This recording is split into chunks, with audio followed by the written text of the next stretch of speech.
Hey guys, Phil from Filmington here. Wanted to show off a few of the things I got in the mail recently, most of which I purchased from eBay, and my rationale for buying some of this stuff. So I have a lot of singles today, some of which I've already taken out of the packaging, and some you'll see me opening up. I'm not sure exactly what I'm expecting today in regards to some of those packaged items, but I do have a few of those too. All right, so let's get started, and towards the end of the episode, I'll talk about some of the things I'm starting to get into to perhaps make a little bit of money off of eBay. For those of you YouTubers out there, you probably know, if you have a lot of experience like me buying from eBay, that it is not a given to flip cards and make money, predominantly because of the 13% eBay plus PayPal fees for selling. In addition to that, you have fixed costs such as shipping and things like that, materials for shipping, along with the USPS fees. So, okay, let's get started on what I got in the mail. First card here, pretty happy with this one. Ronald Acuna. This is a 2018 Topps Update autograph. I believe it is the refractor. It is the update, so it's a sticker autograph, not on card. Which the original 2018 Topps Chrome Hobby has. So it is a little bit cheaper, but I still think it looks pretty sweet. For a raw card, it is very sharp. I took it out of the top loader, and I didn't see any surface scratches really. I'm going to have to look over that one more time, probably take it out of the penny sleeve, to make my final decision on whether or not I'll submit this for PSA grading, but it definitely is a slab can for sure. On that theme with Ronald Acuna, I won this one in an auction. Very happy about this. Previously sold items. This is numbered to 10, so I definitely made out versus the last couple sales on this. Specifically, this card has been sold. I can tell because of the subs on it and the little corner imperfection at the top right, which is keeping the corner subgrade at a 9. So this is 2018 Topps debut. Again, red, numbered to 10. He doesn't have his Atlanta Braves uniform on. That's a AAA uniform, so it's a little bit cheaper than what you normally expect from an auto of Acuna. That's technically a rookie and numbered to 10. It is also not Topps Chrome. It's just part of the regular top set, which I normally wouldn't go after, but since it is numbered to 10, I thought it was pretty sweet. Ronald Acuna, is he a lock to be a Hall of Famer? Certainly not. That would be super aggressive to say that at this point, despite what we saw in the limited time this year. But I'm really liking Acuna right now. I think, like what Aaron Judge did a few years back, I think Acuna and guys like Soto are providing a jolt into the baseball card collecting hobby. And I think that Acuna and Soto, players like that, maybe not so much at Ohtani because of the arm injury, but I don't see a reason why Soto or Acuna's values wouldn't continue to trend up till throughout the course of early spring, heading into the beginning of the regular season. So some of these I probably will be flipping on eBay, but we'll see. I got a lot of other cards too, so it's always important when you're selling or when you're getting into buying on eBay to sell eventually, that you always have to have an exit strategy for a card. It's just as important to time the buy as it is to time the sell. And it's also not wise to sit on cards for a long time. Churning your inventory, I believe, is best practice from what I've heard and seen in the industry. It's okay to take losses on cards, just because it's just not really that conventional, cost-effective to sit on thousands and thousands of dollars worth of cards for years. Sometimes it's good just to take a small loss and stay afloat while you can. Okay, so next card here, we got a few of these. So Walker Buehler, these are my first living set editions. People have said on YouTube that it's tough to find. It's not quite a given to get these in PSA 10, so I figured I'd buy them pre-graded like I usually do, or already graded. And I like Walker Buehler because, and everybody tells me, don't invest in pitchers. They're flaky. And there's always that higher probability of them getting injured, and that discount's already factored into pitchers, and that's one of the things that causes people to kind of stay away from them, as they can be very volatile from year to year. But I really like Buehler. I like what he's shown. I think he has the right stuff and mental makeup to be a future great. Specifically this card too. It's not too much of a short print, but it is. I think there are about 61 or 6,200 copies of this, which is far less than the Acuna, which is going for around the same price.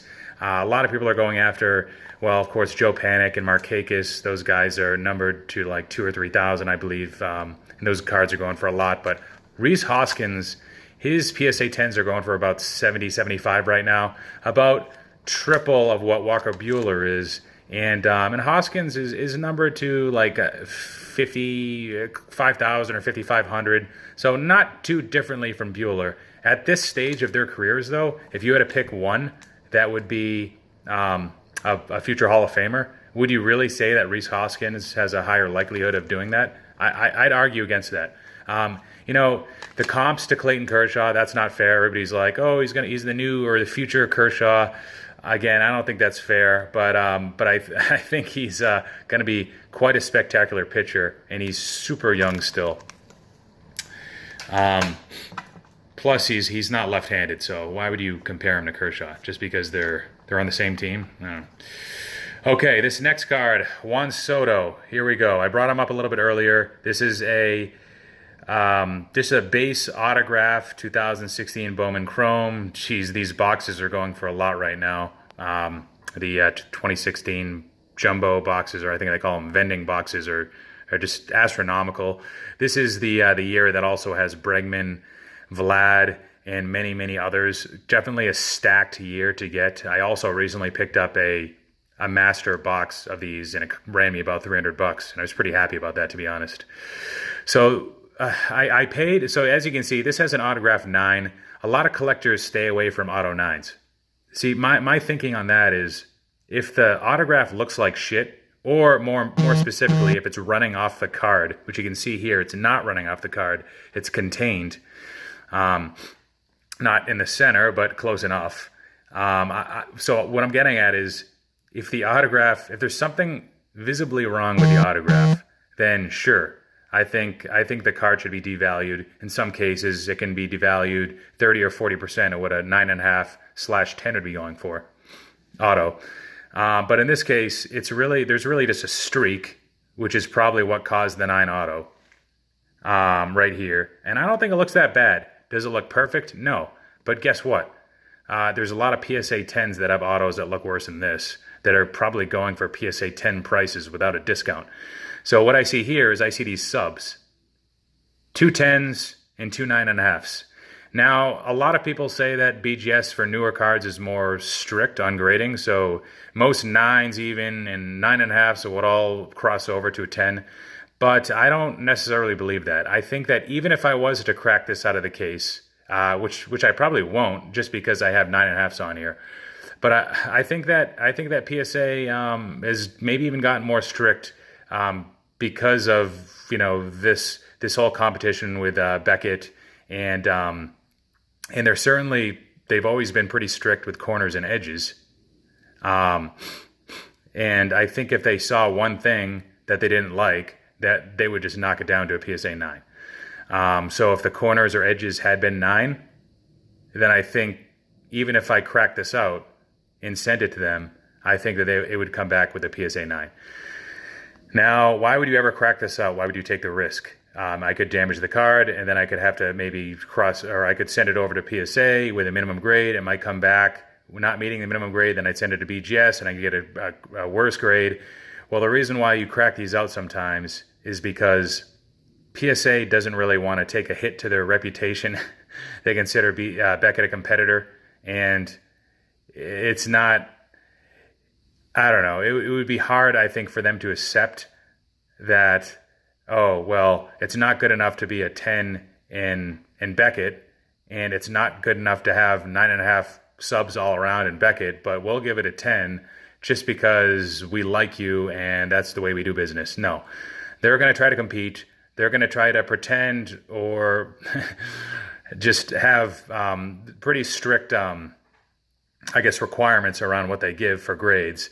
But in this case, so I've kind of gone off on a tangent there, but in this case, we have 9.5 pluses throughout. And from what I've read, that if you have at least quad 9.5s, then it might be safe to try to cross over, and I'd have better luck that way. So I think I'm going to try to send this to PSA. I'm not going to have them assess the autograph because it will easily come back with a 9 because they see this 9 here. And Beck is their competitor there. But I think that I'm going to be able to get this into a PSA 10.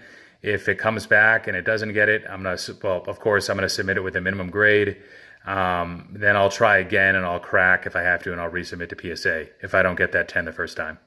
So pretty happy with this. The price I paid for this was well below the PSA 10, and even well below the PSA 10 plus what it's going to cost me to submit and cross over, which is $20 plus shipping and return shipping. So you're looking at, $30+ to do that, and I'm still paying a lot less than I would if I bought this in PSA 10. So I think it looks beautiful. I like the card. I love Juan Soto. Similar reasons to Acuna, and he's, I believe, actually a little undervalued right now. Towards the end of the season, Acuna was stealing headlines. Of course, Acuna won the Rookie of the Year, pretty almost unanimously, actually. But Soto, the plate discipline he showed at such a young age is perhaps even more remarkable than what Acuna showed in limited time last year. So, okay, that's Acuna. Next up. That's Soto. Next up. So this is another Acuna. This is a 2018 Topps Chrome Gold. Won this in an auction for pretty cheap, actually. You can see here that it's a 9 mint and then 10 autograph and BGS. What's keeping it from a 9.5 is that surface, the 8. But maybe I shouldn't be admitting to too many people what I'm doing here. But since I only have 5 subscribers and I'm a rather small fish, I've been reading a lot about on message boards. So again, talking about, in passing, I brought up adding value to baseball cards. Something that you can't just do by just buying and selling usually, unless you time the market right. But I've been reading on message boards that you can actually apply a wax. McGuire's wax is the name that gets cited most frequently to the surface of Chrome cards, and you might be able to buff out some of these scratches. So in cases where the surface is an 8, 8.5, or 9, there's a chance to bump it up to a 9.5 or 10. So I have some cheesecloths. And people have also spoken about using rags, or I think microfiber rags to do this. And there's a few different types of McGuire's wax. So what I bought was, let's see if I have it here. I think I do. 1 second. All right. Scratch 2.0 was the one that came up the most. There's also some other ones that are like more tubs, a little denser, I think the wax is, but I'm going to give this a shot. Now, yeah, I got to be really careful because I don't want to damage the card when I'm cracking it out. But my end game is to resubmit it back, or submit it to PSA if I can get these scratches out. And I went over it quickly, but Chrome cards is what you want to do this with. Or if the scratch is on the back, the paper part of the card, that's no dice. So on eBay, I believe there was a picture of the back and it looked pretty damn flawless. A lot of times you can't even see the surface scratches until you have the card up close in front of you. Even high quality scans sometimes won't pick them up, especially when you have it slabbed, because you have some scratches on the case too. In some cases, it's impossible to discern what's what. I do have to be a little careful here because, as I read on these message boards, that you have to be very careful about going around the autograph, because if you buff that, you could potentially damage the autograph. It probably won't outright rub off, but it could fade over time with some buffing. So ideally, the scratches would be away from the autograph. In this case, they're around and inside and a little bit above the autograph. So I'll probably have to get my hands wet a little here. But I mean, I have the potential to change this card from what I bought it for, 300-400 to closer to 800, I think, if I can turn this into a PSA 10. So just my thoughts there. Similar logic to this Didi Gregorius. So this is one that got Pretty good subs for a BGS 9. It did get a 9 surface, not an 8 like the other one, and it still has 9 centering, but maybe I'll try to resubmit this back to BGS or something. Once I can spot the scratches. I don't even think I've really located them here, but I love this card. Got it for 30 bucks. Can't really beat that. Didi's a good buy low guy right now. He's a Yankee. I don't collect many Yankees. I'm a Red Sox fan, but I do understand that those Yankees hold their value pretty damn well. All right, so enough with that. Let's do some more mail day things. I got some packages here. I don't really know what to expect, but let's open this up. Okay, so this is one that I kind of just bought because I was bored. Put in a bid, ended up winning it. Altuve, pretty good buy low right now. He does, and this is not autographed, but believe this is, he had a 2010, and I don't know if that was autographed or not. I'm guessing no. But this card is a PSA 10, not easy to find in a 10. It would have been nicer if I got his refractor, which is going for only like $20 or $30 more. But I thought Altuve is a pretty good buy low guy this year. He really blew away the field, well, the whole major leagues, with what he did a couple years ago, actually last year, 2017. And he was battling injuries this year, and his power wasn't really there. But I think it'll come back for next year. So, nice little card there. All right, next one.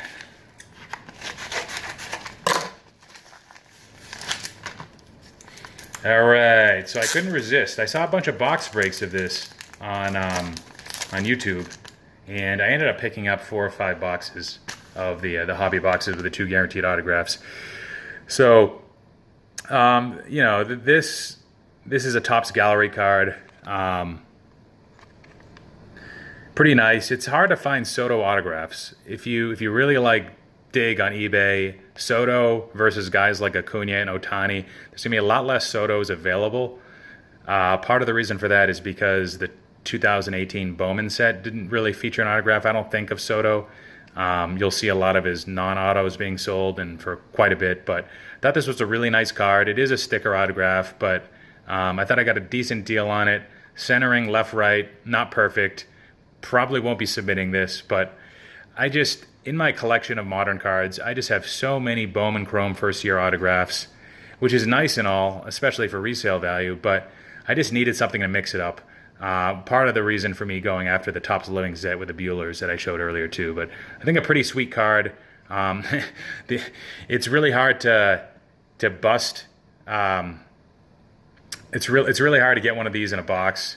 You're looking at, like, I think 25 at least, maybe more autograph players. They don't just limit it to rookies, and you're getting 2 for, I believe, 80 bucks, 2 autographs for 80 bucks. So I figured for a few, you know, for about $20, $25 more, why not buy the single of Soto?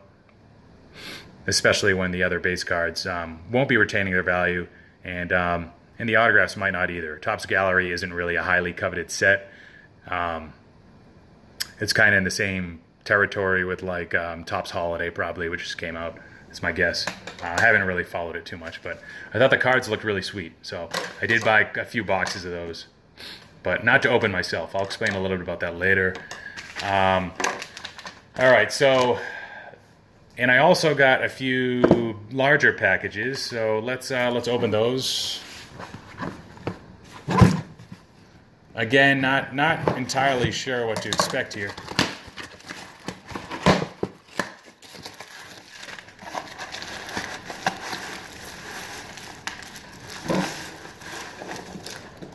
All right, so I made a mess of packing peanuts here, but this, all right, good. It's sealed like advertised. 2010 Bowman Chrome Hobby Box. I thought I got a good deal on this until I saw it a few days later on, I think it was blowoutcards.com, selling it for a few bucks cheaper than what I got it for. Hopefully that was just the Cyber Monday price or something, but 1 guaranteed autograph, which is pretty nice. 2010 is a pretty decent year. Now, the issue with 2010, which I ran into, or I figured out some of this a few weeks ago, is that there's also a 2010 Bowman draft, I believe. So not even Chrome, just Bowman paper draft or something. And that set versus this one, they each have a lot of great cards and a lot of great autographs. I'm not exactly sure what is what. On the cover, you saw Steven Strasburg there. So it's got Strasburg, but and then you have guys in 2010 like, well, we mentioned Altuve.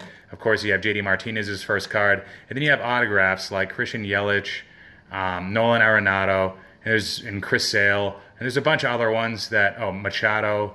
Wait, I already said that, didn't I? No, I didn't say that.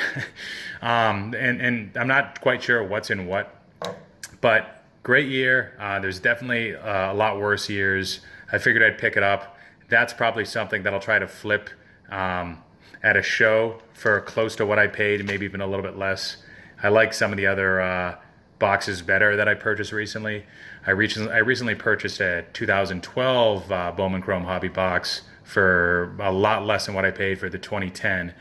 And 2012's got Corey Seager, Nomar Mazar, Joey Gallo, a bunch of other players, Mitch Haniger, a bunch of other players that haven't quite surfaced yet, where I think there's more, I guess, appreciation potential, where the 2010 guys are already kind of there. If Yelich puts together a few more seasons like he did this year, if Arenado moves to a bigger market team like the Yankees and can somehow do what he's done at home in Colorado, which I doubt, but you have Machado, who could go to the Yankees. I mean, these are all types of things that would increase value to one of those 2010 boxes.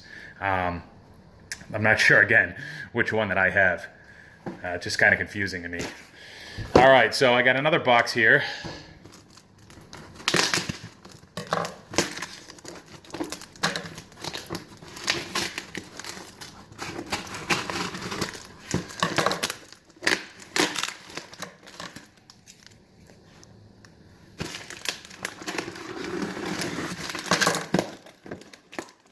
All right, good. I didn't damage these.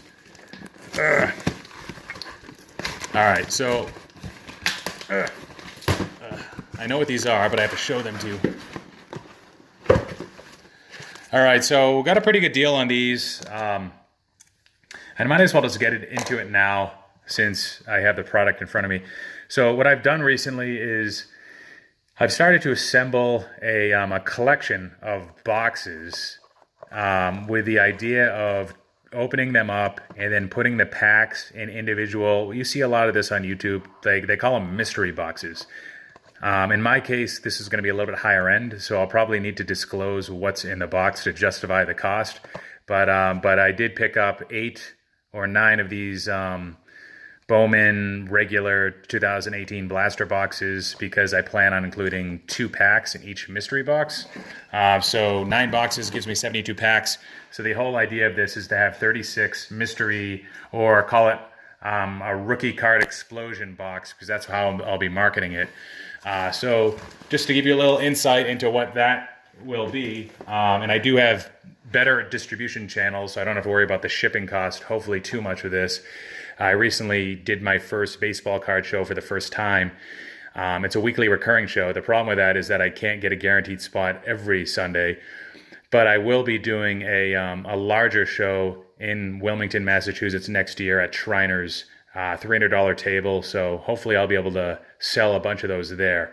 I do have to think about how I advertise that, and probably have to include some labeling on each box that I put the packs in. What I have right now as my plan for what to include is 1985 Topps. So this will be a rookie card theme. So there'll be an 85 Topps pack in each box. So that'll be either McGuire or Clemens' first Topps card. 89 Upper Deck, low series. So of course you got Griffey there. That's the key rookie. There are other ones, but that's the key one. 89 Donruss, 2 packs of that. Everybody seems to love that from their childhood. That's close to my age range. Griffey, again, the big rookie there. 1 pack of either 93 Score or 93 Upper Deck. Of course, that's Jeter. There will be 1 pack of 2014 Topps Update. So Mookie Betts, of course, is in that one. For a high-end box, when you have a lot of modern cards in it, like I will have, and I'll explain those shortly, you kind of need to to have at least one Bowman Chrome product, I believe. And what I have, I picked these up at a pretty good price. 2017 Bowman Chrome Hobby Box. Of course, that's the big year for Acuna. Not much else in that, but Acuna's first year is certainly in that one. So that is the Bowman Chrome product. And there's going to be a bunch of 2018 stuff too, like Topps Heritage Minor League, I think I'll be doing. So you have guys like Vlad in that one, and maybe even like Eloy Jimenez and Fernando Tatis. And then 2018 Topps Chrome, a couple packs of that will be in there. There you have Ohtani, you have Acuna again, you have guys like Andahar, Buehler, Gleyber Torres, and I forget, I think there might be a few other packs. Oh, I'm also thinking about including 2017 Topps Heritage high number. So in that you could get a Judge, and there might be one other pack or two that I'm forgetting to bring up. Let me think about this real quick. Okay, of course you have the Bowman, like I just showed you. So that's 2018. You have Ohtani, Acuna there, I believe, autographs. First year Ohtani possibility, and then second year Acuna. So we'll see. Hopefully there's enough people that like all of those age ranges, and I will be expecting to make a little bit of money off this box, and depending how quickly I can sell them, the margins might be lower than what I initially planned, but we'll see. Pretty excited about that, putting those together. The next thing that I want to talk about, the last thing I wanted to talk about, and this is something that I'll probably be making a movie for in the next week or two. We talked about adding value and making money through baseball cards that you're buying from eBay. I've recently been tracking, as probably many of you have, the increase in the surge in the 1989 Donruss Griffey PSA 10 specifically. These probably 3-4 years ago were going for a quarter of the cost of what they're going for now. Now consistently they're hitting 175 to 190 on eBay auctions. And if you look at the availability of the 89 Donruss PSA 10, there's a lot less of them than the 89 Upper Deck PSA 10s. And the reason for that is because of, well, the amount of supply that's been submitted to PSA, because clearly the 89 Donruss set was produced more so than the 89 Upper Deck set. And that's the reason why the set and the boxes have always been, have always cost more. The 89 Upper Deck's always been more sought after and still is. The other reason why there's not that many PSA 10 Donruss Griffeys, other than the supply that's been sent to PSA, is because it has the same probability, basically about 5% of getting that PSA 10 versus what's been submitted. So they each have that 5% chance based on what's been submitted. And PSA 9s and 8s have relatively close percentages too. So 89 Upper Deck was more of a premium card that was created at the time, higher quality in the way it was created, but it was the first card of the set, and it was prone to an issue in the back. I don't have one to show, but over where the sticker was in the back of on the back of the 89 Upper Deck, a lot of them had creases right down the middle. So that in itself would knock it down to a PSA 8 from what I've been told or what I've read. The Donruss is probably just as prone to miscentering, if not more, left or right specifically. It also has print defects because it wasn't created with the same printing equipment or cardstock.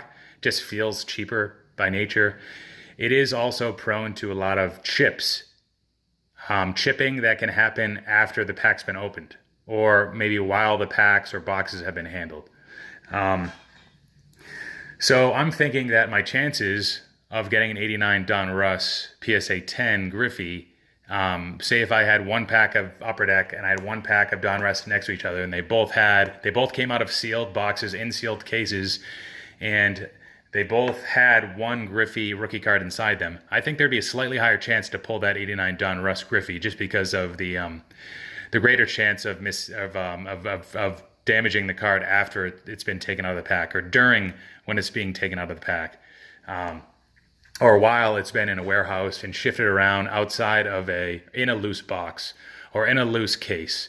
So what I'm trying to get at is a little baseball card arbitrage, and I think that I have a good chance of making my money back, if not making a little bit of money. I'm not saying greater than 50% chance, but it'll be certainly fun doing this, at least for me. If I buy, which I just did, and I have it in the mail, I have it right here. Oh. It's an 89 Donruss case. I got it for about 190 bucks, so we're talking 20 boxes of, so slightly less than $10 a box, including shipping.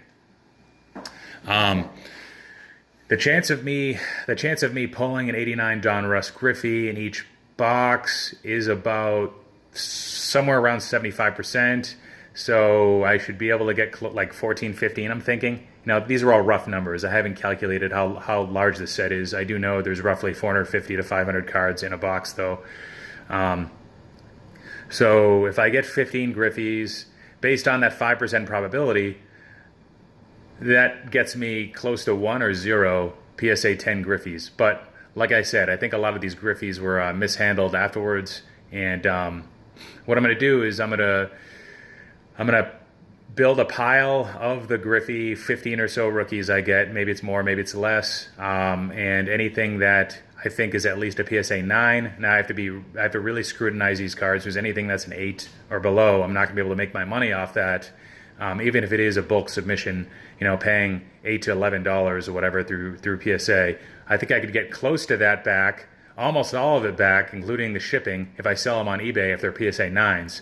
But 8s, I think, go for less than 10 bucks. So what I'm gonna have to do is be very careful what I submit to PSA. All I really need is one PSA 10 to pay off that box. If I get 2, then I almost doubled my money, I feel. Now all the other cards, and just because I had these handy, because I cracked a box earlier of 89 Donruss. This wasn't the sealed one. This is just another one that I picked up. It's usually going to be much cheaper if you go with a case with 89 Donruss. On eBay, it's going to cost you about 20, including shipping, to get a box. So just a forewarning there. But I did get one Griffey so far. I don't think it's a 10. I think the top right corner is not flawless. I think the left right centering is not flawless. I think this is probably a 9. Will I submit this? I don't know. I'll have to look at how it compares to the other ones. Now, what other cards can get from 89 Donruss? Well, I think that these ones are the next most valuable. Now, unfortunately, PSA 10s aren't going to go for more than 25 on a consistent basis. So you have to really be sure they're a PSA 10, I think, before you submit them, which is easier said than done. But you got some Kurt Schillings. I pulled 2 of those figures, 2 Schillings, but only 1 Griffey. I got 2 Randy Johnsons. I got 2 Sheffields, and then a Biggio. So none of these, I don't think, will go for more than 25 consistently as a PSA 10. But, having seen what's happened to Griffey and his values tick up, are any of these other players going to go up too? I don't think so, but you might have a different feeling of that. Okay, so that's it for me today. Sorry, a little longer of a video. Hopefully you enjoyed it. Subscribe if you haven't already. Send me a comment, like, do what you got to do. Take care.